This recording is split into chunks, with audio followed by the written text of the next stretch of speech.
Section 1. You will hear two dialogues. The first between two friends at university, the second between one of these people and a university clerk. First, you have some time to look at questions 1 to 4. Pause the recording for 30 seconds. You will see that there is an example that has been done for you. On this occasion only, the conversation relating to this will be played first. Hi, Julie. You look flustered. What's wrong? I left my car parked in the underground parking and now it's gone. Gone? What do you mean? Do you think it's been stolen? I think so. I'm just so flustered. It's such a big place and I'm not sure. I just can't remember where I left it or if someone took it. Was it locked? Well, I think I locked it. You know, I was thinking of my class at the time because I was running late, so I'm not 100% sure. The correct answer is A. Now we shall begin. You should answer the questions as you listen because you will not hear the recording a second time. Listen carefully and answer questions 1 to 4. Hi, Julie. You look flustered. What's wrong? I left my car parked in the underground parking and now it's gone. Gone? What do you mean? Do you think it's been stolen? I think so. I'm just so flustered. It's such a big place and I'm not sure. I just can't remember where I left it or if someone took it. Was it locked? Well, I think I locked it. You know, I was thinking of my class at the time because I was running late, so I'm not 100% sure. Where did you leave it? Underground. It was level 1. Don't you know that area's for postgraduate students, not for undergraduate students? Did you get a parking permit from Student Services? No, I didn't. So what does that mean? It means that it's probably been towed away. Oh no. It's the first time I've brought my car. I usually catch the train in. How long has it been parked for? Probably around 4 hours. Is there anything I can do? Yes. Go to the clerk at Student Services and ask what you have to do to get your car back. You'll probably have to get your car out of the compound and also pay a fine. I don't believe it. I know, it's ridiculous. But it's the only way the university can control how many people park on the grounds. There's just not enough parking to accommodate all the students. They could at least have clamped the wheel. Oh well, how do I get to Student Services? You go towards the science department, which is opposite the football field and next to the cafeteria. It's in the building in between. Okay, so it's in the building in between the science department and cafeteria, which is opposite the football field. That's right. Good luck. Before you hear the rest of the conversation, you have some time to look at questions 5 to 10. Pause the recording for 30 seconds. Now listen and answer questions 5 to 10. Good morning. Can I help you? Yes, I was told to come here because I seem to have lost my car. Oh, what do you mean? Well, it's the first time I've brought my car, and I didn't realize there were restrictions, and I think it might have been towed. No, I see. Are you a postgraduate student? No, undergraduate. Did you get a parking permit? No, I didn't know about the permit. Okay. We'll have to fill out a release form for the compound company where your car has been taken. I'll just need to get some details. Your name? Julie Karas. That's spelled K-A-R-A-S. Julie K-A-R-A-S. And your address? 15 Fremont Avenue. How do you spell Fremont? F-R-E-M-O-N-T. And the district is Hawksley. How do you spell that? H-A-W-K-E-S-L-E-Y. Faculty? I'm in political science. So that's the science faculty. Yes. What's the car registration number? It's KIE6 No, sorry, I always get that wrong. It's IKE614T. IKE614T. What make is the car? It's a Fiat Panda. Do you know the model?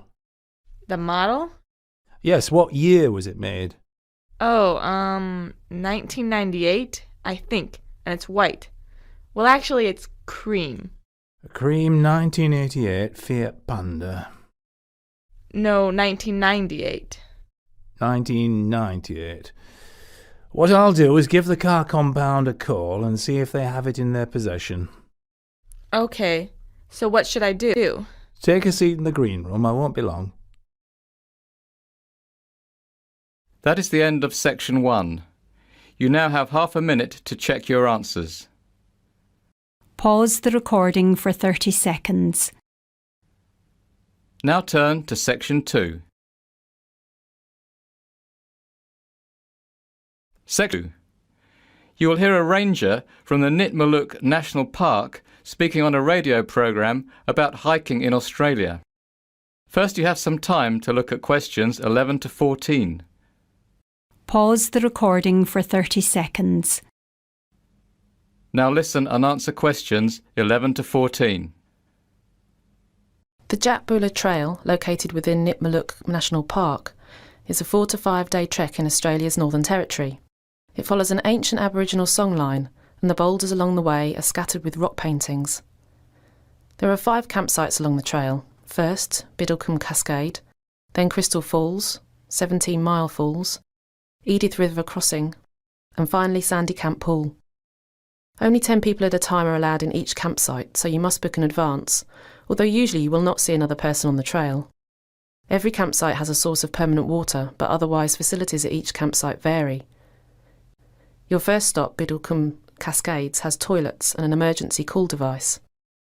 The next 2 stops, Crystal Falls and 17 Mile Falls, are the most developed campsites. Both offer toilets, an emergency call device and a checkpoint where you must sign in to help rangers locate you in case of an emergency.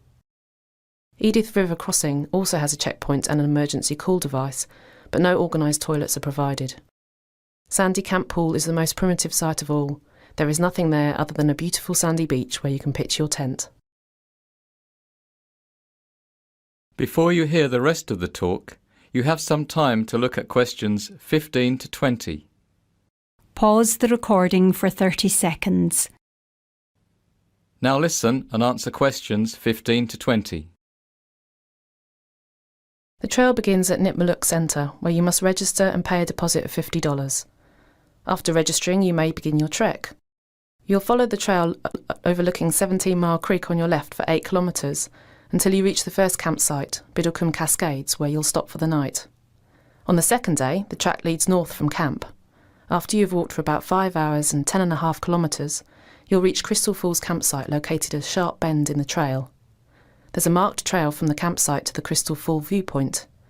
Crystal Falls is 30 metres high and it's breathtaking, so be sure to have a look. The next day you'll change direction and head west across a valley, and then northwest again for about 9.5 kilometres. The track is quite even and flat for the first part of the day, which is a welcome break from the rocky ground of previous days. Before you reach the next campsite you will pass the amphitheatre, a butterfly and frog-filled canyon that's important to the Aboriginal people who have left intricate rock paintings on the rock walls. A few kilometres further you'll come to 17 Mile Falls campsite, besides a series of rock pools and small cascades above 17 Mile Falls Creek. There is a lookout over the falls that shouldn't be missed and is particularly beautiful at sunset. On day 4 you'll take your longest hike, 15.5 kilometres going to the west. You'll cross a boggy area as you approach the Edith River. If you're tired you may camp here where you first cross Edith River, or instead follow the river south, crossing it several more times before you reach the campsite at Sandy Camp Pool, where you can spend the last night of your adventure camping on a sandy beach beside a tranquil waterhole. Leaving Sandy Camp Pool, the track continues through woodland until you pass a checkpoint at Edith River South. From here the trail is lined with the river on the left-hand side and high rocks on the right. One last stop is a must at Sweetwater Pool. This is a large waterhole surrounded by rocky ledges that is perfect for a picnic before you return to civilization. Day trippers can access this point from Edith Falls, so it may be your first encounter with another person since leaving Nipmuc. After a swim, make your way to Edith Falls where your adventure ends. Make sure you deregister at the Edith kiosk and then take a hot shower. That is the end of section 2. You now have half a minute to check your answers. Pause the recording for 30 seconds. Now turn to section 3.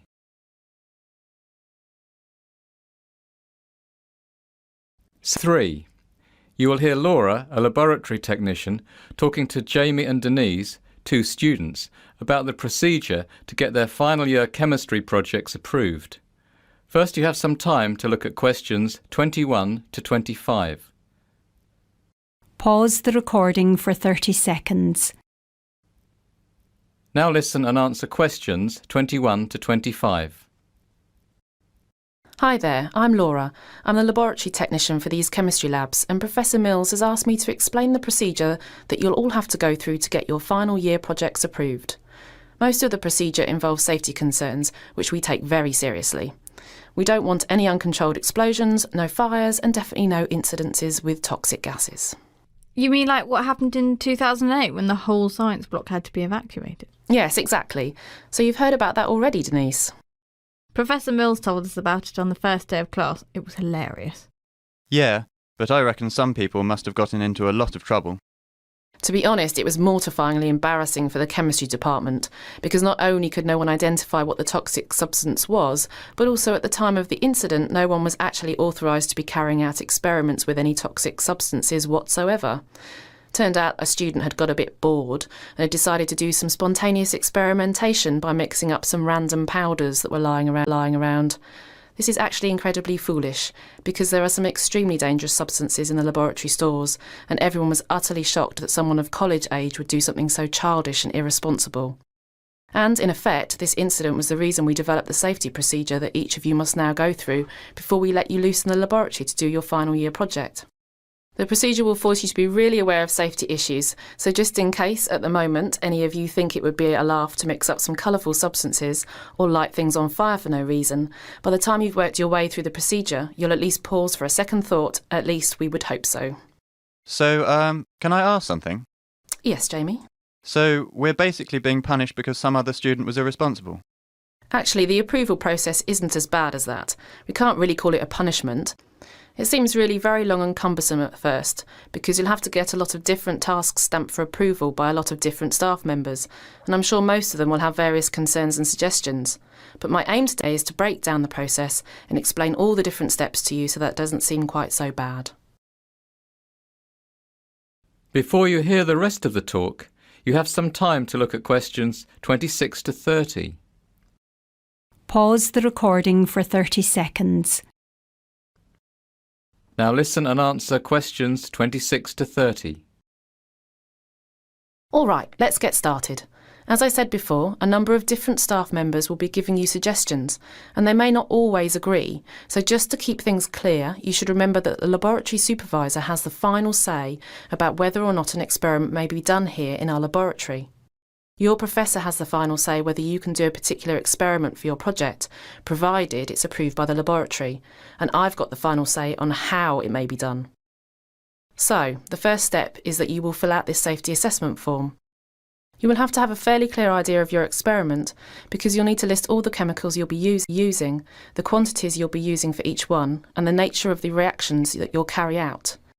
You'll also be required to provide a week-by-week schedule so that we can be sure that whatever substances you're working with won't prove to be incendiary if they get mixed up with whatever the person next to you on the bench is getting up to.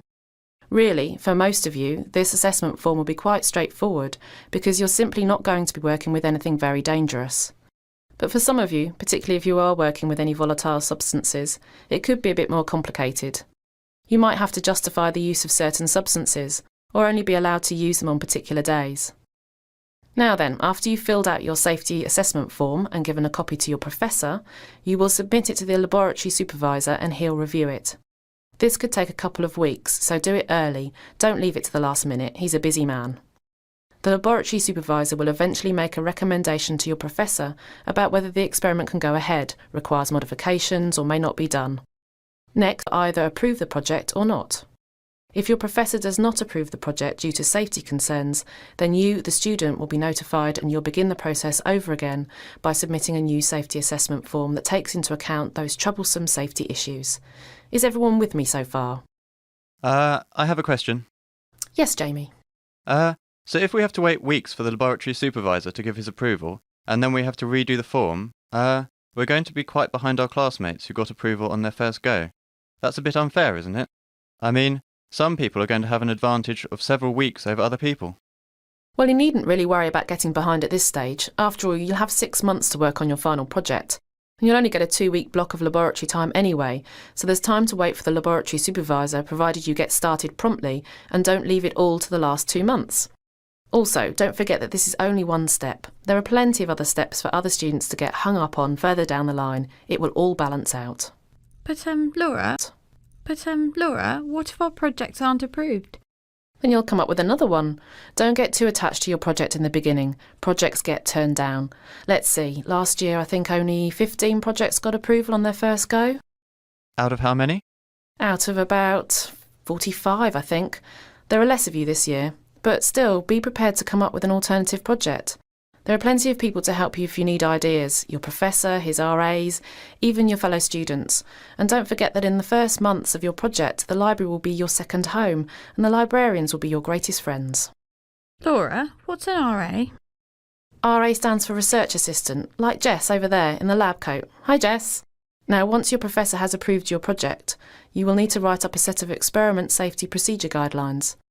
This will include all the practical steps you'll take to keep safe and exactly what you'll do if you have a spill or some such thing. How will we know all this? We've got no experience in the laboratory. After your professor approves your project, he'll assign an RA to help you write the experimental safety procedure guidelines. You won't be on your own. Finally, once that's written, you'll give it to the laboratory technician, that's me, for approval. If I approve it, then you can begin your experiment. If there are problems, we'll sit down together and talk about it. Then you and your assigned RA will come up with a way of making your experiment completely safe to conduct. You'll redo the guidelines and give it to me again until it's approved. But the RAs know what they're doing, so I don't expect there will be too many problems. OK? Any questions?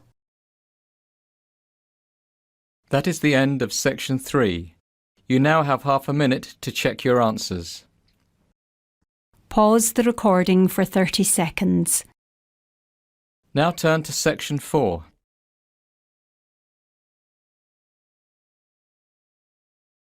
Section 4. You will hear part of a lecture about the different biomes that are present in Brazil, given as an introduction to a course about sustainable development in South America. First, you have some time to look at questions 31 to 40. Pause the recording for 1 minute. Now listen and answer questions 31 to 40. To begin our topic on sustainable development in South America, I would like to briefly acquaint you with the 6 biomes present in the country. Each of these biomes has its own geographic and environmental features, has unique resources that people may exploit, and indeed, each is facing different threats from human development. Biomes, if you recall, are regions that are climatically and geographically defined and contain distinct communities of plants and animals. They are sometimes named for the plant communities that occur, such as forest, savanna and grassland, whether these plants are evergreen or deciduous, and climatic factors as well, for example tropical, temperate, etc. Alright, let's take a look at this map of Brazil. The largest biome in Brazil is the Amazonian rainforest biome, which you can see located in the north of the country. It's one of 2 rainforest biomes in Brazil, the second being the Atlantic rainforest biome, which is located in a relatively narrow strip running up the eastern Atlantic coast. In the very southernmost part of Brazil, bordered by the Atlantic rainforest, lies the very small and relatively unstudied Pampas biome, which is grassland. Finally, stretching like a belt across the middle of the country, between the 2 rainforest biomes, lie the Pantanal, the Cerrado and the Saatinga. Starting at the left of the map, you can see the smallest of the 3, which is the Pantanal biome, a unique seasonally flooded wetland area. In the centre of the country is the Cerrado, the second largest biome in Brazil. Cerrado is tropical savanna, a scattering of grassland and deciduous forest that experiences a short dry season. Finally, the last biome, called Saatinga, is located between the Cerrado and the Atlantic forest in the northeast of the country. The Saatinga has a very long dry season, lasting 8 to 9 months, and is covered in deciduous scrub. So, let's begin with the Amazonian rainforest biome. As I mentioned previously, it's rainforest and it's incredibly diverse. It contains the largest single reserve of biological organisms in the world. No one really knows how many species occur in the Amazon forest, but scientists estimate that there could be as many as 5 million. Recently, this biome has been under a great deal of pressure from agriculture, with large swathes being cleared and burned to create pasture for the 19 million cattle that the area supports. However, the soils are acidic with very low levels of certain important minerals and are quickly degraded when heavily grazed, which necessitates more clearing and burning of forest. The rainforest is further disturbed by selective logging of valuable tree species. The second largest biome in Brazil is the Cerrado, which is a tropical savanna environment made up of sparse trees and drought-resistant grasses. The Cerrado biodiversity. It's estimated that 1/3 of Brazil's plant and animal species are located in this region. But since 1995, the cultivated pasture area in the Cerrado has increased by almost 70%. It is a common practice to use newly cleared land for the cultivation of crops for a few years, and then when it starts to degrade, to use it for pasture for cattle. The Cerrado now supports 72.3 million cattle, which amounts to 41% of the cattle in Brazil. Next we have the biome called the Saatinga, which is a tropical dryland with a dry season that lasts 8 or 9 months of the year. Vegetation is deciduous, sparse and thorny and contains a high number of species endemic to Brazil. Agriculture is limited by the lack of water, but this biome supports 8.8 million goats and 8.1 million sheep, besides 23.9 million cattle. The Pantanal biome, a wetland formed by the flooding of the rivers of the Paraguay Basin, is the world's biggest flooded plain. Vegetation is patchy and variable. It consists of tall grasses, bushes and widely dispersed trees similar to those of the Cerrado, except that in the Pantanal they are partially submerged for a portion of the year. 3 million cattle are raised in this biome. However, the available grazing area is limited by flooding, so large areas can sustain only low numbers of animals. UNESCO recognises it as a World Biosphere Reserve and also as a World Natural Heritage Site. Ecotourism is becoming important in this region, which diversifies the economic activity. The Atlantic rainforest is the most endangered biome in Brazil and also its most affluent region. It's the most important agricultural and industrial area of the country. It supports 36 million cattle and most of the country's dairy production takes place there. More than 70% of the Brazilian population, the largest Brazilian cities and the production of about 80% of Brazil's gross domestic product are all located in what used to be the Atlantic rainforest. Today, as a result, less than 10% of the Atlantic forest is left. The biome is also beginning to be recognised as ecologically very important. In the state of Bahia, for example, international researchers have identified a world record of 458 tree species in a single hectare of Atlantic forest. That is even more diverse than the Amazon rainforest. At the moment, less than 2% of the remaining Atlantic forest is under protected status, and the scientific community is scrambling to secure what little undisturbed forest still remains. Finally, the Brazilian Pampas biome has a temperate climate. It's the only biome in Brazil that is not tropical. Grasslands scattered with shrubs and trees are the dominant vegetation. The shallow soil, originating from sedimentary rocks, often has an extremely sandy texture that makes it fragile and highly prone to water and wind erosion. The Pampas supports 26 million cattle and 6 million sheep, in mostly natural, unmodified pastures. However, this biome is being threatened with rapid conversion to the agriculture of cash crops. Alright, so next week we will go into more detail about the economic policies of the Brazilian government in relation to the development of each of these biomes. That is the end of section 4. You now have half a minute to check your answers. Pause the recording for 30 seconds. That is the end of the listening test.